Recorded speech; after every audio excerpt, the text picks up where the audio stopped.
New Year's Eve is supposed to be amateur night for drinkers, a time for bad decisions and champagne headaches. But for delivery drivers, it's usually a goldmine. People tip out of guilt or holiday spirit, or just because they're too drunk to do the math on 18%. That's what I told myself anyway. That was the lie I was using to keep my foot on the gas pedal. It was December 31st, 2021. The world was still weird, still waking up from the long hibernation of the pandemic, and everyone seemed desperate to make up for lost time. I was 20 years old, driving a beige 2008 Toyota Corolla that sounded like a lawnmower drowning in gravel, and my bank account was sitting at -$12. DoorDash was the only thing keeping my lights on and my landlord from changing the locks. So while everyone else was popping bottles and kissing strangers, I was sitting in a Chick-fil-A drive-thru lane, praying to the algorithm gods for a unicorn order. By 10 p.m., the goldmine theory was looking like absolute trash. Every restaurant in my zone was drowning. Lobbies were closed because they were short-staffed, drive-thru lines wrapped around buildings like snakes, and half the employees looked like they had walked out hours ago. The app kept glitching, sending me to places that had shut their lights off at 9, leading me to empty parking lots where I'd sit and curse at my phone screen. I was dashing in North Georgia, not the mountains where the cabins are, but that weird liminal in-between zone where the endless sprawl of Atlanta suburbs finally gives up and surrenders to pine woods and two-lane blacktop. You know the kind of area I mean. 1 minute you're passing a brand new Target, a craft brewery, and a luxury apartment complex. 5 minutes later, you're on a road with no streetlights, passing driveways that look like they haven't seen a paver since the 90s, and the only light comes from the reflective eyes of deer watching you from the tree line. Around 11:15, I was about to log off. I was tired, hungry, and my phone battery was circling the drain because I kept the brightness up to see the GPS map, which was the only thing connecting me to civilization. The heater in my car only worked on the highest setting, so I was alternating between freezing and sweating, a miserable cycle that was making me sleepy. Then a pin came through. The sound was loud in the quiet car, startling me. Wingstop, $18.50 guaranteed, 4.2 miles. The customer's name was Tina. I stared at the screen for a solid 5 seconds. $18 for 4 miles was huge. It was unheard of.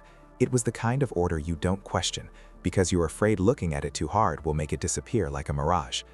I hit accept so fast, I almost dropped my phone into the abyss between the seat and the center console. The pickup was surprisingly smooth, which should have been my first warning.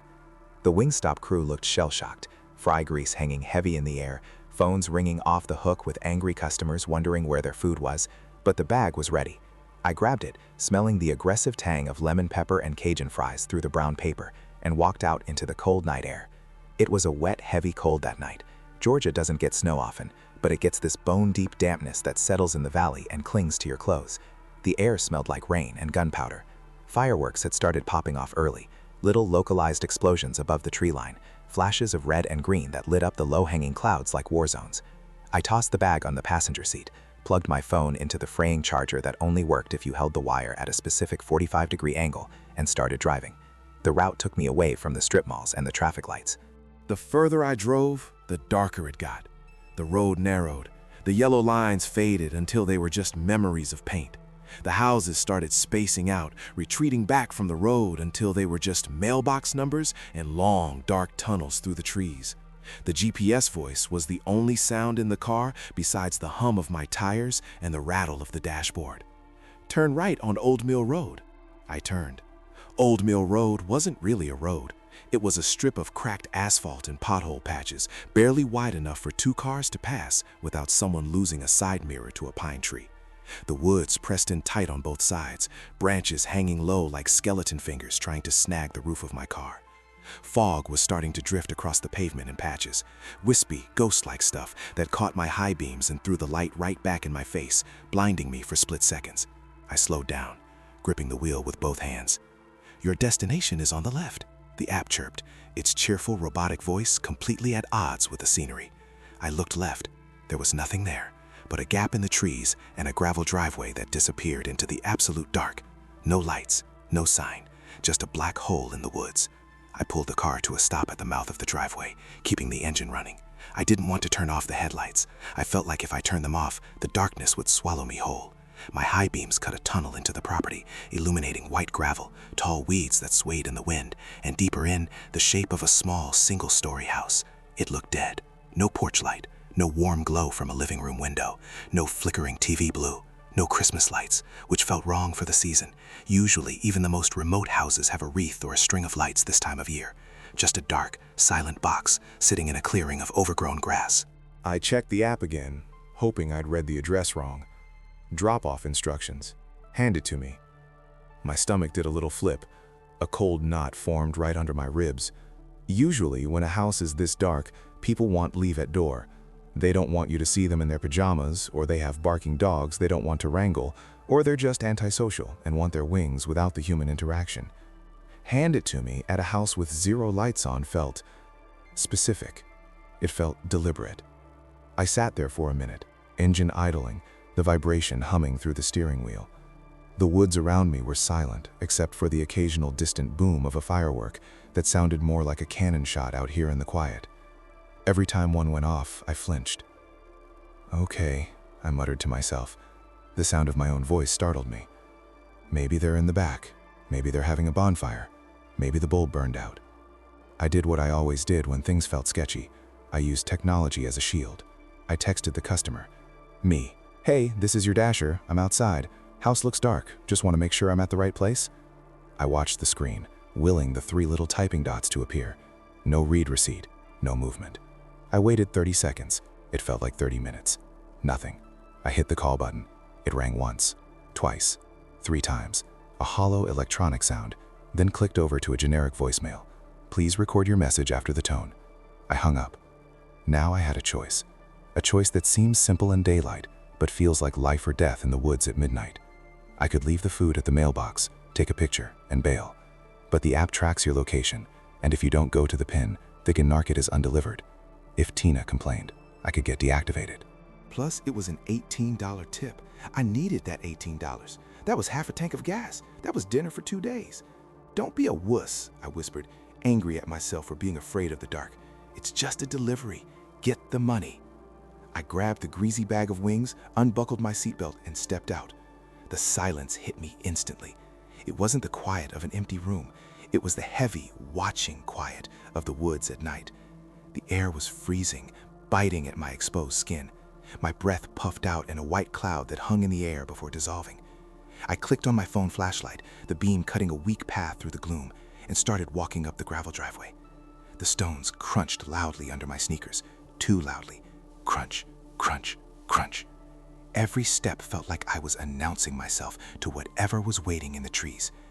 The beam of my light swept over the yard. An old tire swing hung motionless from an oak tree, looking like a noose. A rusted fire pit sat full of rainwater, black and stagnant. The house itself had peeling siding and windows that looked like black eyes, reflecting nothing but my own nervousness. I reached the porch, 3 wooden steps that groaned in protest when I put weight on them. I stood in front of the door. The wood was weathered, scratching. No doorbell. I knocked. Rap, rap. The sound echoed, flat and hollow, dying instantly in the cold air. I waited. DoorDash, I called out. My voice sounded thin, pathetic. Silence. Inside, nothing moved. No heavy footsteps approaching the door. No dog barking. No, just a second, shouted from a back room. I checked my phone again. Still no reply to my text. My skin started to prickle. You know that feeling when you walk into a room and forget why you're there, but your body knows something is wrong? It was that, multiplied by 10. My instincts were screaming at me to run, to drop the bag and sprint. I turned around to look back at my car, just to ground myself, to see the one safe thing in this world. And my heart stopped. There was another vehicle. It was parked on the road, right behind my Corolla. I hadn't heard it approach. I hadn't seen headlights. I hadn't heard gravel crunching. It was just there. A dark sedan, sitting sideways across the entrance to the driveway like a barricade. Its lights were off. I squinted against the darkness, trying to make sense of it. Had someone come home? Was it a neighbor pulling into their own drive? Then I saw the driver's door of the sedan was open, wide open. But there was no one in the seat. The dome light was off. The car was a dark silhouette against the trees. A shark in the water. Panic, cold and sharp, spiked in my chest. It washed over me like ice water. I didn't think about the tip anymore. I didn't think about the rating. I stepped off the porch, clutching the bag of wings like a shield, and started walking back down the driveway. I tried to keep my pace steady. Don't run, don't look like prey, but my legs felt like they were filled with sand. Every step was a battle against the urge to bolt. I was halfway to my car when a voice came out of the dark. "You got something for me?" I spun around, almost tripping over my own feet. The voice hadn't come from the house. It hadn't come from the car on the road. It came from the tree line to my right. A man stepped out of the shadows of the pines, peeling himself away from the darkness like he was made of it. He was standing maybe 20 feet away, near a drainage ditch that ran along the property edge, standing in tall grass that came up to his shins. He was wearing a dark, oversized hoodie with the hood pulled up, casting his face in deep shadow. His hands were buried deep in the front pocket. The lower half of his face was visible, pale skin illuminated by the moonlight and the reflection of my phone light. I could see his eyes. They were catching the light, shining like animal eyes. They were calm, too calm. He didn't look like a guy who had just ordered lemon pepper wings for a New Year's party. He didn't look like a guy waiting for dinner. He looked like someone who had been standing in the wet grass for a long time, waiting for something else. "I said," he repeated, his voice flat, devoid of any regional accent, devoid of any emotion. "You got something for me?" My throat went dry. It felt like I had swallowed a handful of dust. "I'm looking for Tina," I said. My voice sounded strange to my own ears, high, wavering, terrified. The man took a slow step forward. He didn't rush. He moved with a kind of casual confidence that terrified me more than aggression would have. He moved like he owned the space, like he owned the situation. "Tina's busy," he said. A small, dry smile touched the corner of his mouth, but it didn't reach his eyes. "The app says hand it to the customer," I said automatically. It was a stupid thing to say, a bureaucratic defense against a primal threat. I was citing terms of service to a predator. "Don't worry about the app," he said, his voice dropping an octave, becoming softer, more intimate. "Just bring it here." He took another step. He was closer now.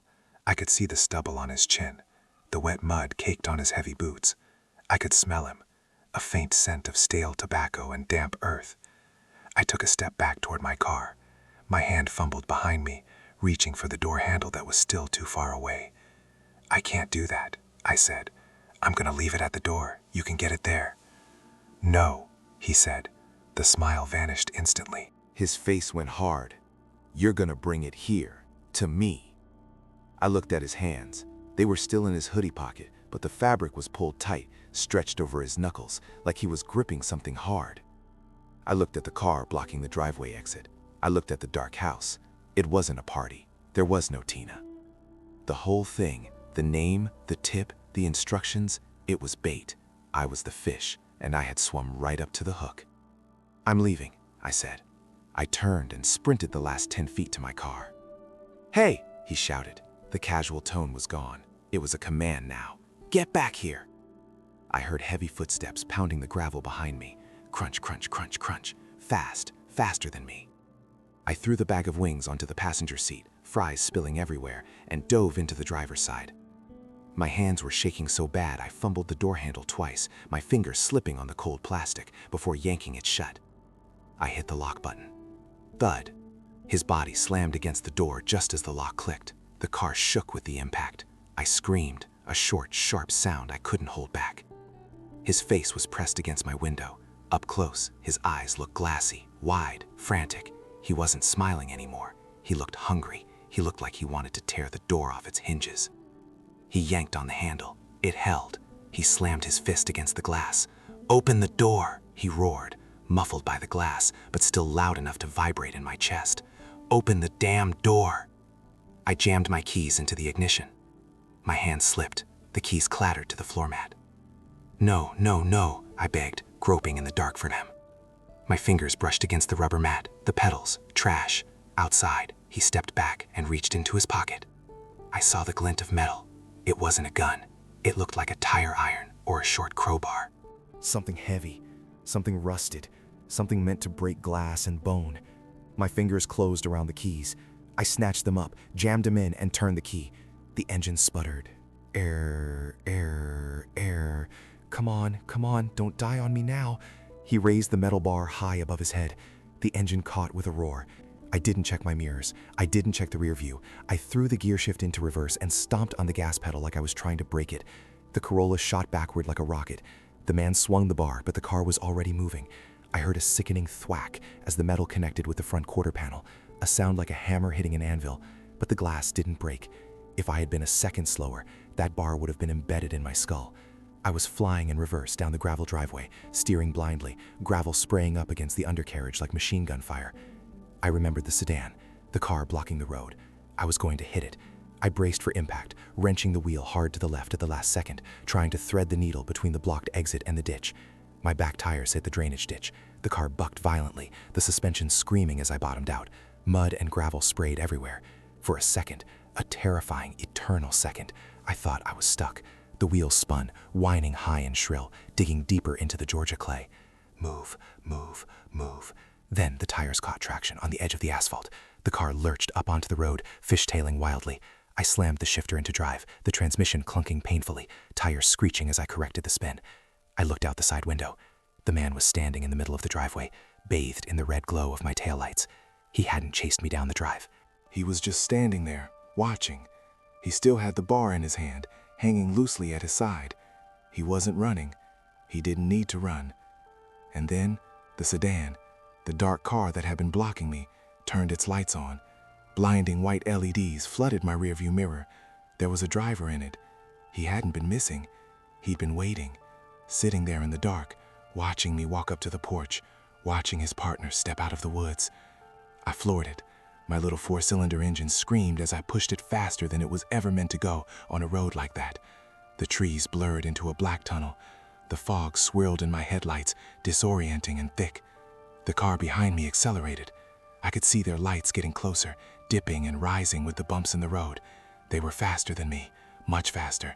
It was a newer car, heavier, with an engine that didn't struggle. I didn't know where I was going. I just knew I couldn't stop. "Please," I whispered, my voice sounding frantic and small in the cabin. My hands were gripping the wheel so hard my knuckles were white. "Please, just let me get to a main road. Please let there be a cop." I saw a curve coming up, a sharp bend I remembered from the drive-in. I didn't brake. I couldn't brake. I drifted into the other lane, tires skirting the gravel edge, praying no one was coming the other way. The car behind me took the corner tight, gaining ground. They were close enough now that their high beams were filling my entire cabin with light. I could see my own terrified eyes in the rearview mirror. I could see the silhouette of two heads in the car behind me now. The man from the driveway had gotten in. They were together. Then, up ahead, I saw it. A flash of blue. Not police lights. A billboard. An illuminated billboard for a personal injury lawyer, towering above the tree line like a beacon of civilization. That meant a highway. That meant witnesses. I pushed the gas pedal until it hit the floor mat.